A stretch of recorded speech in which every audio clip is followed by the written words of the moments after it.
When the sun sets over Cyberpunk Tokyo, the city comes alive, not with stars but with the glow of countless neon signs. Blues, purples, greens, and reds paint alleyways in an unnatural vibrance. The air hums with electricity, and the people walk as shadows against the flicker of advertisements projected onto rain-slicked walls. This is a world where humanity and technology intertwine so deeply that separating the two is a futile endeavor.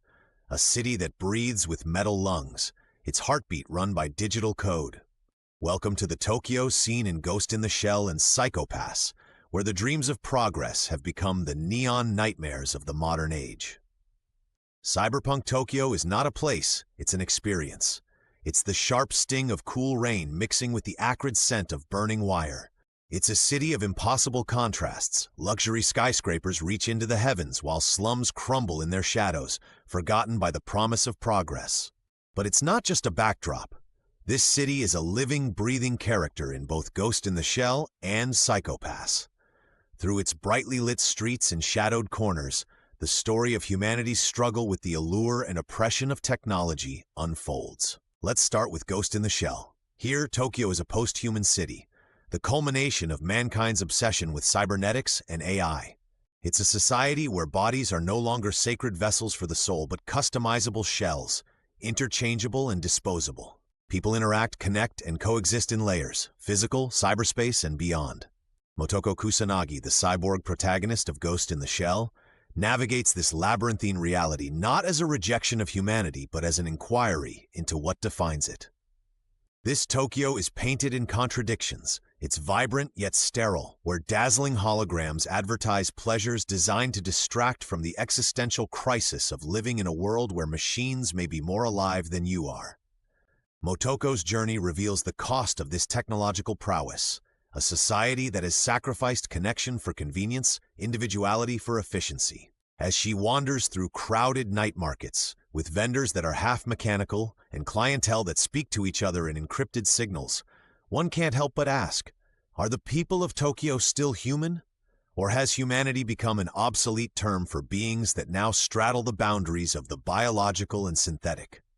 Then there's Psycho-Pass. Tokyo in Psycho-Pass has taken a different route into cyberpunk dystopia.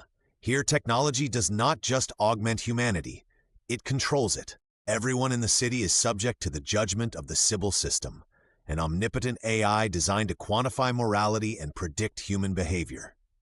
The city glows with the same beautiful chaos of lights and advertisements as in Ghost in the Shell, but it's all underpinned by a chilling order.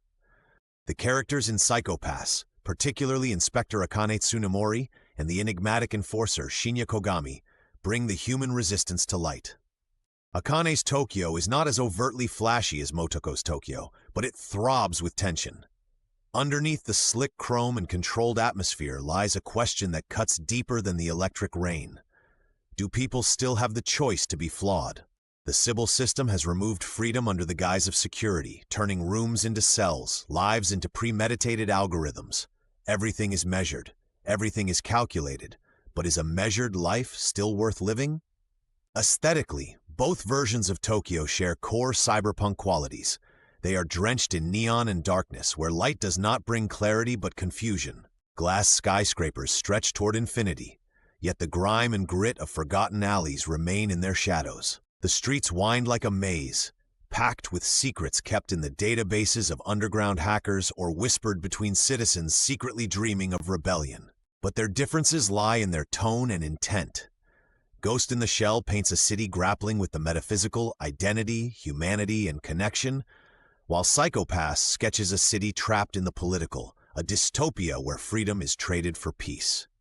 Layered within their aesthetics is the deeper question of morality that Cyberpunk Tokyo always presents.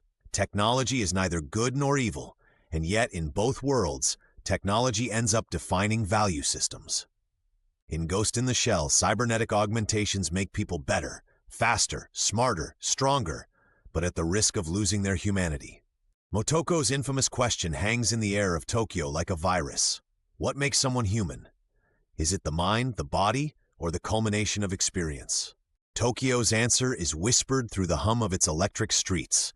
It's all of these and none of these. The residents of this Tokyo live in fragments, and Motoko herself is caught somewhere between flesh and machinery.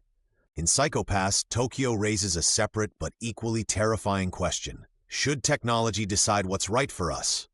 The Sybil system scans your psyche, detects your flaws, and judges your capability to coexist peacefully in this hyper-controlled society. The lights in Tokyo's streets don't just illuminate, they surveil.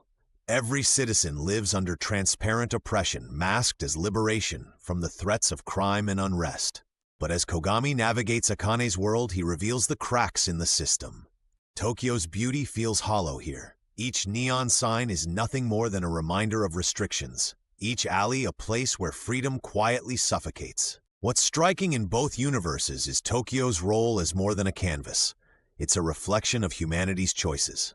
The rulers of these cities, whether policymakers dependent on AI or corporations peddling digital immortality, are extensions of humanity's desires, greed, and ambitions. The stunning visuals, the holograms, the neon towers, the chrome cars are enticing, but they hide the high price of progress. Tokyo may look alive, but it reveals how lifeless a society can become when it sacrifices human virtues for convenience and perfection. Stepping back, we realize Cyberpunk Tokyo is not just science fiction, it's a warning.